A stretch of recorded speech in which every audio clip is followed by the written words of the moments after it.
You think you know what Romans did for entertainment. Gladiators fighting to the death, chariot races around the Circus Maximus, theater performances where actors wore masks and recited poetry. What you don't know is what they did to women. Not female gladiators who volunteered for fame and money. Women who had no choice. Women whose deaths were scheduled like theater performances. Women whose suffering was advertised on wall posters and sold as premium seating.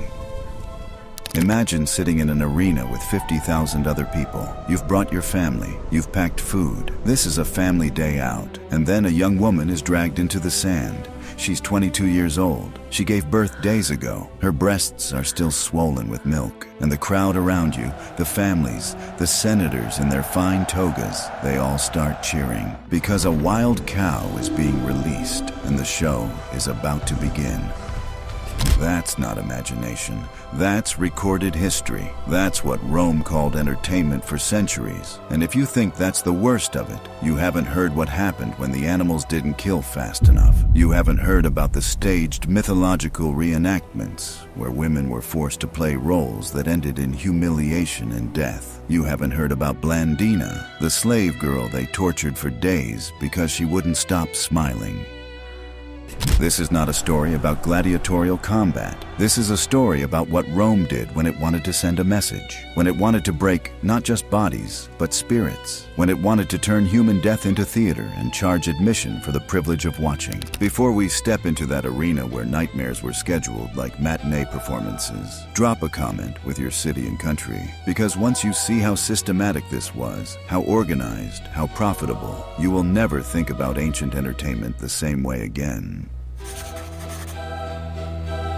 The Colosseum could hold 50,000 people, 50,000 humans in stone seats rising into the sky. The acoustics were so good you could hear a scream from the arena floor in the highest tier. Romans engineered that on purpose. They wanted everyone to hear. The smell hit you first. Blood and sand and animal waste mixing in the Mediterranean heat. Then the noise. Vendors selling food. Conversations echoing. This wasn't a solemn occasion. This was a carnival, a day out, something you looked forward to. And then the announcements would begin. Today's schedule: morning executions, afternoon beast fights, evening gladiator combat. The executions came first, before the skilled fighters, before the expensive animals. The executions were the warm-up act, the appetizer, the thing that got the crowd ready for better entertainment. Women were part of that schedule, not occasionally, regularly. You could check the posted advertisements on city walls and see it listed. 20 condemned women to beasts. Noon, like advertising a play, like promoting a merchant sale. But here's what makes your stomach turn. Here's what separates casual cruelty from systematic horror. They didn't just execute women. They made theater out of it. They wrote scripts. They built sets. They cast women in mythological roles where the ending was always the same: death. But death dressed up as culture, as art, as reenacting the stories every educated Roman knew. The myth of Dirce.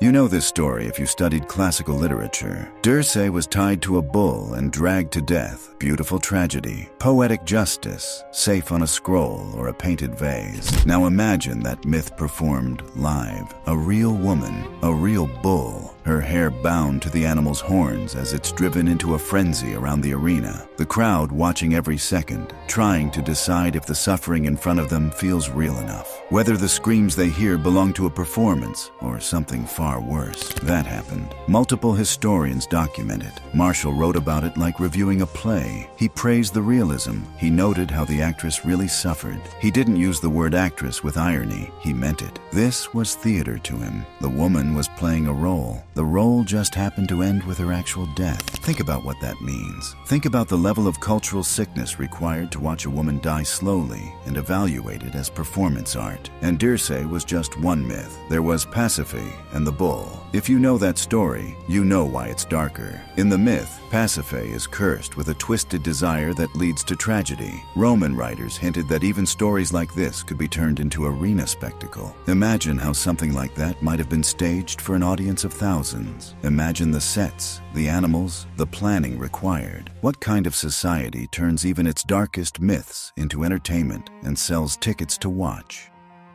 You want to believe it's exaggerated. You want to believe historians made it more extreme than reality. But Marshall wasn't writing propaganda against Rome. He was writing for Roman audiences. He was describing what they had witnessed and enjoyed, and what they wanted to see again. The economics tell you everything. Seats closer to the arena were more desirable than the distant tiers. From the front rows, you could see every detail and hear every sound clearly. People paid extra for that kind of view. Wealthy Romans competed for those seats and brought guests to impress. This wasn't shameful. This was status. Being able to afford close seats to watch condemned people face the arena's beasts meant you had arrived socially. You could discuss it at dinner parties. Compare this execution to last month's. Debate which animals made for the most dramatic spectacles. Lions were fast. Bears, people said, made the moment last longer.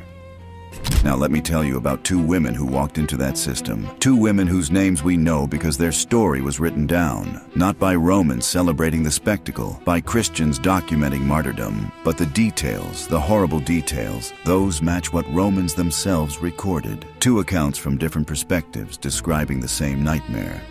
Her name was Perpetua. She was 22 years old, from a wealthy and educated family, married and nursing a newborn baby when Roman soldiers arrested her for being Christian. This was in 203 AD, when Christianity was illegal in the Roman Empire. It wasn't just discouraged or socially frowned upon. It was a crime that could be punished by death, and Rome rarely carried out quiet executions for crimes like that. Rome preferred examples, public examples, arena examples. Perpetua was thrown in prison with other Christians. Among them was Felicity, younger, a slave, and 8 months pregnant. Imagine being Perpetua in that cell. You're still bleeding from childbirth. Your breasts are swollen and painful because your baby isn't there to feed. Your body is doing everything nature designed to take care of an infant, and that infant is somewhere else, with your family, who are begging you to just say the words, just renounce Christianity, just lie. Save yourself. Come home to your baby. But she doesn't. She refuses. And her father visits her in prison. An old man who loves his daughter, who watched her grow up, who held her baby. And he begs. He cries. He throws himself at her feet. Think of your son. Think of me. Think of your mother. Don't do this. Just say the words they want to hear. And Perpetua looks at him with something beyond stubbornness, something that Romans couldn't understand and Christians called faith. She tells him no. She tells him her baby will be fine. She tells him she will be fine. She tells him God is with her. Her father leaves weeping. The guards mock him. They mock her. You think your God will save you? Wait until you see what's waiting in the arena. Meanwhile, Felicity has a different problem. Roman law said pregnant women couldn't be executed. They had to give birth first, which sounds like mercy until you understand what it meant. It meant watching your friends die while you stayed in prison. It meant giving birth in chains, knowing your baby would be ripped away. It meant living with the certainty of your death date, just delayed. Felicity prayed for early labor. A woman in prison prayed to give birth prematurely so she could be executed with her friends, because staying alive alone was worse than dying together. Her prayers were answered. She went into labor at 8 months. The pain was excruciating. She screamed, and the guards laughed. If you're screaming now, what are you going to do in the arena? Her answer stopped them laughing. Right now, I'm suffering alone. In the arena, God will be suffering with me. She gave birth to a daughter, held her for maybe an hour, maybe less. Then a Christian woman from outside the prison took the baby. Felicity never saw her daughter again. 2 days later, she was cleared for execution. 2 days after giving birth, her body is still bleeding, her breasts engorged with milk, her hormones flooding her system with every maternal instinct evolution could produce. And Rome said, perfect, she's ready for the arena now. The night before the execution, the prisoners were given a last meal. Roman tradition, a final dinner before death. But Rome made it public. They were brought to a feast hall where crowds could come to watch condemned criminals eat their last food. People paid to attend. They threw insults. They made requests for tomorrow's show. The Christian prisoners turned it into something else. They sang hymns. They prayed. They smiled at each other. And that enraged the crowd more than fear would have. How dare they not be terrified? How dare they act like they're winning? Morning came. Perpetua and Felicity and the others were led through tunnels under the arena. You can still see those tunnels today if you visit the ruins. Narrow stone passages, dark. The sounds from above filtering down, the roar of 50,000 people waiting for blood. They were supposed to be dressed in robes for priests of Saturn, Roman religious costumes, making their execution part of a religious ceremony. Perpetua refused. We came here freely. We gave up our lives freely. We won't wear your costumes. The guard in charge was nervous. Perpetua was a nobility. Her family had an influence. Making her angry might cause problems. He let them wear simple tunics instead. They walked into the sunlight, into the sound. 50,000 voices hitting you like a physical wave. The arena floor was sand-covering stone. Blood from the morning's earlier executions was already soaking in. Animal carcasses were being dragged away. And here's where it gets worse. Because the execution method wasn't chosen for efficiency, it was chosen for spectacle, for symbolism, for entertainment value. They released a wild cow. Not a bull, but a heifer. Ancient accounts describe that specific choice, though the reason is debated. Some believed it was meant to mirror the victims in the arena, a female beast for female victims. Even the symbolism of the execution was part of the spectacle. The cow was starved and agitated, prodded with spears, made aggressive, and then released into the arena where two young mothers stood holding each other's hands. The animal charged. Perpetua was struck first and thrown to the ground. She landed hard, and her tunic tore as she fell. For a moment she lay there, stunned. Then, even knowing what was happening, her first instinct was to pull her clothing back into place. Modesty, dignity, even now, even here. The cow turned on Felicity, trampled her, gored her. Felicity had given birth 3 days ago. Her body was still healing. The impact ruptured something internal. She collapsed. Perpetua crawled to her, pulled her up. Two women helping each other stand while a crowd screamed for their deaths. Felicity was disoriented, didn't know where she was. Perpetua held her face. The crowd's reaction was divided. Some shouted for more brutality. Some, and this is documented, some said it was enough, not because they felt mercy, but because even for Romans who watched this regularly, there was something about two young mothers holding each other up, bleeding together, that crossed a line they didn't know they had. The officials stopped the animal attack, not to save them, to move to the next phase, the sword. Perpetua and Felicity were led to the center of the arena and made to kneel. Young gladiators, men barely trained, were given the task of carrying out the execution. A quick sword strike was the usual method, standard procedure. The gladiator assigned to Perpetua was shaking. He was new. This was probably his first execution. He raised the sword, brought it down, and missed. The blade struck her shoulder instead of the intended blow. Perpetua screamed, not from fear, from pain and frustration that this boy couldn't even end it properly. She did something then that echoes across 2,000 years, something that parallels another woman in another arena of power. She reached up, grabbed the sword, and guided it toward herself. She helped the executioner finish it, because she was done with this, done with the pain, done with the spectacle, done with Rome having control over even her death. The second strike ended it. Perpetua died. Felicity died next. The crowd got their show. The bodies were left in the sand until the next event started. Then slaves dragged them away and cleaned the arena for the afternoon gladiator matches. That's what happened to two women whose names we know. Two women documented carefully because Christians wanted to preserve their story. But they weren't special cases. They weren't exceptions. They were standard procedure. Let me tell you about Blandina, a slave girl from Lyons, arrested during persecutions in 177 AD, younger than Perpetua, smaller, physically weak according to descriptions, the kind of person you'd expect to break immediately under torture. She didn't break. They tortured her for information about other Christians, tortured her in ways the documents describe as beyond what should be possible for a human body to endure. And she kept saying the same thing. I am a Christian. We do nothing wrong. Her torturers gave up before she did. They were exhausted. She was still conscious, still refusing. It shouldn't have been possible. They threw her in prison, then brought her to the arena, not once, multiple times over multiple days. Each day they tried different execution methods. Each day she survived longer than she should have. First, they tied her to a post as bait for wild animals. She hung there for hours. The beasts circled but didn't attack. Some ancient accounts say her posture on the post reminded people of a crucifixion. down, and that the animals seemed to hesitate. More likely, the animals simply weren't hungry enough. But the symbolism wasn't lost on the Christians who recorded the story. The crowd was furious. They'd paid for a show. They weren't getting one. Blandina was taken down and returned to prison. Next time, they tried scourging, whipping her until she could barely stand, then placing her on a heated iron grill. She should have been screaming incoherently. Instead, witnesses said she kept praying. The crowd's reaction shifted. This wasn't entertaining anymore. This was disturbing. A small, weak girl outlasting professional torturers made them uncomfortable, made them question things they didn't want to question. Finally, they wrapped her in a net and brought in a bull. The animal tossed her across the arena, again and again. Each impact should have ended it. Eventually one did, but it took longer than anyone expected.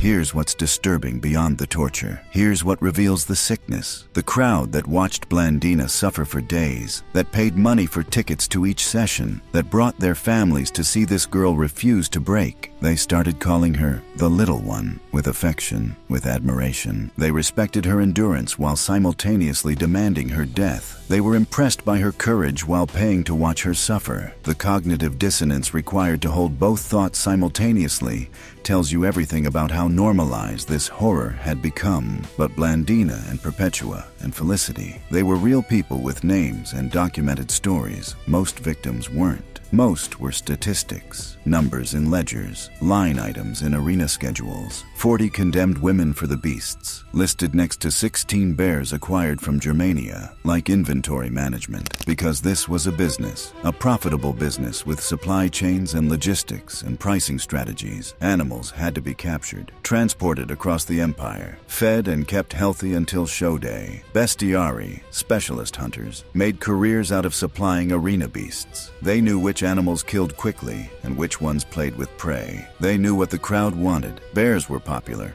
Lions were classic. Exotic animals from Africa brought premium prices. The condemned had to be held, processed, and prepared. Prisons near arenas were specifically designed for high turnover. You weren't imprisoned long term. You were stored until your execution date. Guards didn't bother learning names. Why would they? You'd be dead in days. The arenas themselves required maintenance. Sand had to be replaced regularly after repeated executions. The smell alone after a busy season would have been overwhelming. Slaves worked overnight cleaning, raking fresh sand, and repairing equipment, and the tickets. The beautiful, horrible economics of the tickets. Seating was tiered by price and social class. Senators had reserved boxes. Wealthy citizens paid for good seats. Common people filled the upper tiers, but everyone paid. Even the cheapest seats cost something. And execution days were cheaper than gladiator days, which made them accessible to more people. Family entertainment. A day at the arena. Concession stands sold food. Vendors walked the aisles. You could buy a sausage, watch a woman face a leopard in the arena, and discuss dinner plans, all in the same afternoon. Announcements were posted, notices listing the day's events, who was being executed and why, what animals would appear in the arena. People knew what was coming. You could plan your day around it. Think about what that means. Think about the administrative overhead required. Someone had to write those notices. Someone had to copy them and post them around the city. Someone had to distribute them. Someone checked tickets at entrances. Someone directed people to their seats. Someone cleaned up after.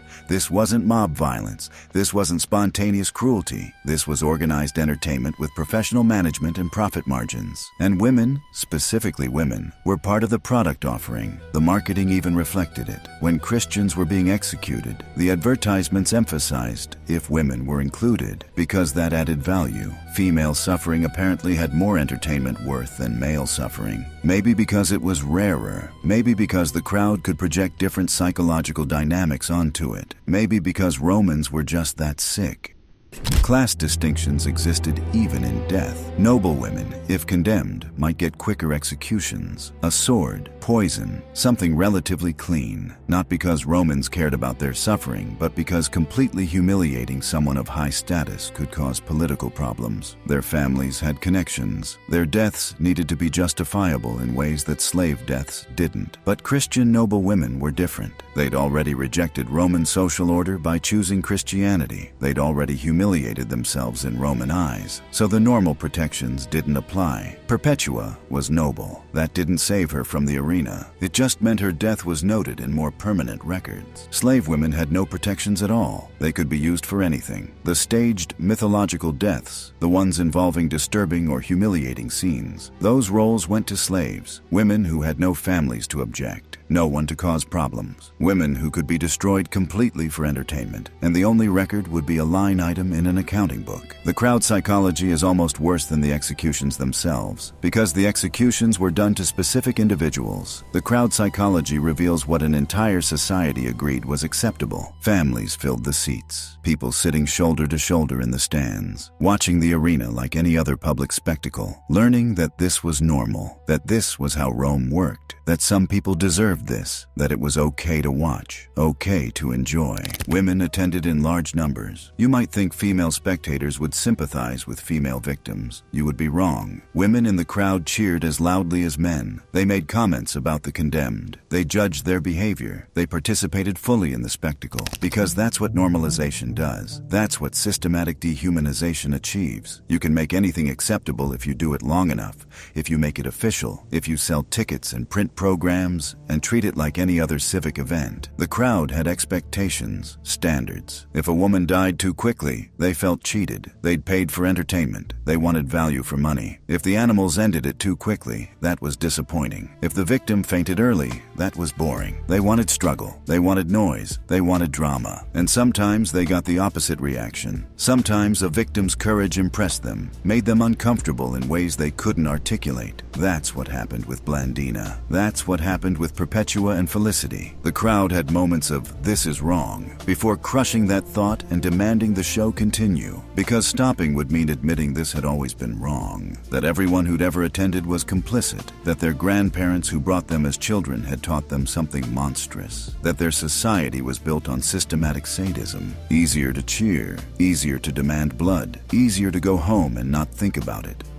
The aftermath was methodical. Bodies were removed, valuable ones, like noble Christians whose families might pay for proper burial, were released for a fee. The rest were thrown in mass graves or cremated. The arena was cleaned. Fresh sand was spread. By evening, you couldn't tell what had happened that afternoon. The stones didn't remember. The sand was new. Only the people carried the memories home. And what did they do with those memories? Did fathers who brought their sons have nightmares about the screaming? Did mothers who cheered for blood wake up seeing the condemned women's faces? Did those who watched these spectacles grow into adults who questioned the system? Some did. We know some did because we have their writings. Early Christians who described the horror, philosophers who questioned the morality, scattered Romans who admitted this might be going too far. But most didn't. Most went back next month for the next games. Most continued the tradition. Most accepted this as normal. Most participated in a system that turned human death into entertainment for 400 years. 400 years. Think about that timeline. That's longer than the United States has existed. That's longer than most modern nations. That's generations upon generations of people growing up thinking this was acceptable, normal, good, even, a healthy part of civic life.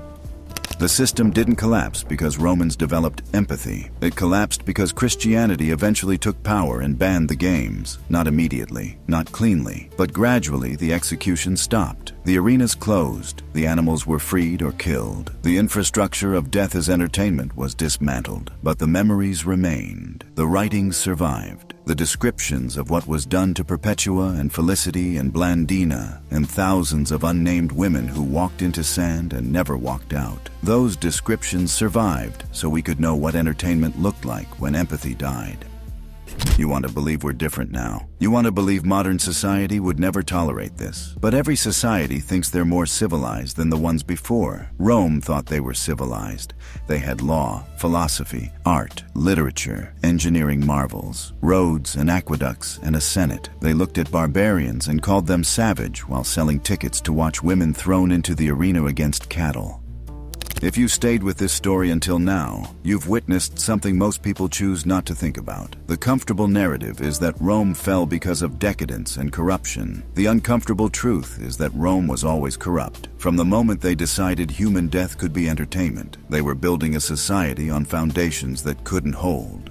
Perpetua, guiding the sword toward herself, is remembered for her faith, but it's also a statement about Rome. She had to help her executioner because even at the end, even in the arena designed for killing, Rome couldn't do it efficiently, couldn't do it with dignity, could only produce a shaking boy with a sword who couldn't aim properly. Drop a comment if you made it to the end, because this isn't easy history. This isn't fun. This is the part they skip in school, the part that makes you uncomfortable, the part that makes you question what civilization really means. And if you think this is the darkest corner of ancient Rome, you haven't seen what they did after victory. You haven't seen what happened to queens who resisted. You haven't seen the systematic horror they deployed across the empire. We made videos about that. Check them out if you want to understand the full scope of what Rome really was. This is what happens when society stops seeing certain people as human, when entertainment matters more than empathy, when profit justifies suffering, when everyone agrees to look away from horror because acknowledging it would require changing everything.